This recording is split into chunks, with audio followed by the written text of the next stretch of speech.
ओम श्री परमात्मने नमः। श्रीमद् भगवत गीता सप्तदश अध्याय श्लोक नंबर 14। जैसे भगवान ने श्रद्धा को 3 प्रकार से बताया, भोजन को 3 प्रकार से बताया, वैसे हमारे जो शरीर के तप हैं वो भी 3 प्रकार के हैं। कौन कौन से हैं? श्लोक नंबर 14, 15 और 16 में। 14 श्लोक।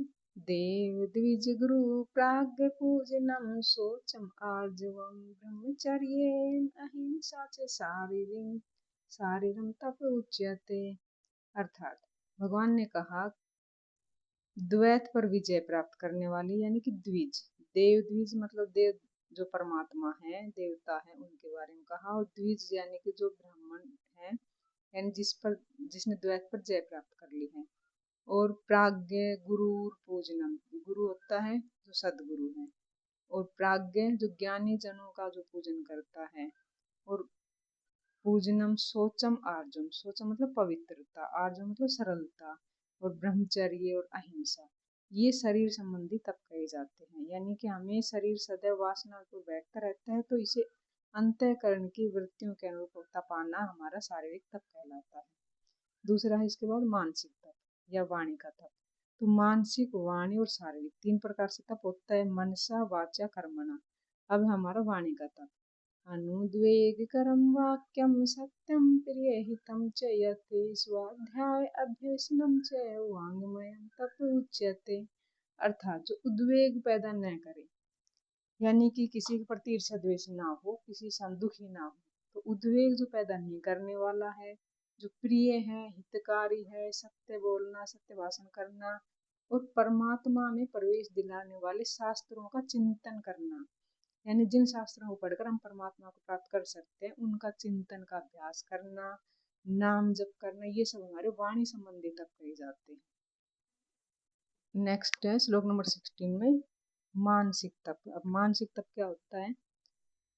मन है प्रसाद है सौम्यत्व मौनम आत्मविनिग्रह भाव संशुद्धि तपो मानसम उच्यते। अर्थात मन है प्रसाद है, तो मन की प्रसन्नता है। सौम्यत्व मतलब सौम्य भाव, बिल्कुल सरल स्वभाव। मौनम आत्म विनिग्रह, मौनम अर्थात इष्ट के अतिरिक्त किसी विषयों का भी स्मरण न करना, मन का निरोध करना, आत्म विनिग्रह। और भाव संशुद्धि यानी अंतःकरण की पवित्रता, यानी हमारे मन में जो भाव है उनकी शुद्धता, ये सभी मन संबंधी तप कहे जाते हैं। यानी कि शरीर, वाणी और मन तीनों को तप मिलाकर ही एक सात्विक तप होता है। अब ये तीनों तप मिलाकर हो गया सात्विक तप। अब फिर अगले श्लोक में बताया राजसी तप क्या होता है। श्रद्धया परया तप्तम तपस्त्रिविधम नरहि अफलाकांक्षिभिर्युक्तैः सात्विकम परिचक्षते। अर्थात फल को न चाहते हुए, यानी कि निष्काम कर्म करते हुए मनुष्य के द्वारा परम श्रद्धा से, बिल्कुल श्रद्धा युक्त होकर तीनों प्रकार के तपों को मिलाकर जो सात्विक तप किया जाता है, वह सात्विक तप है। अब है राजसी तप। सत्यकार्यमान पूजार्थम तपोदम्भेन च यत् क्रियते तद् ह्यः प्रोक्तम राजसं च चलम अध्रुवम्। यानी कि जो तप सत्कार मानम पूजार्थम, सत्कार मान पूजा के लिए किया जाता है, यानी केवल पाखंड से किया जाता है, रियलिटी उसमें बिल्कुल नहीं है, वह अनिश्चित और अध्रुव का मतलब अनिश्चित और चंचल फल वाला होता है, वह तप हमारा राजसी तप कहलाता है। नेक्स्ट श्लोक है तामसी तप क्या होता है।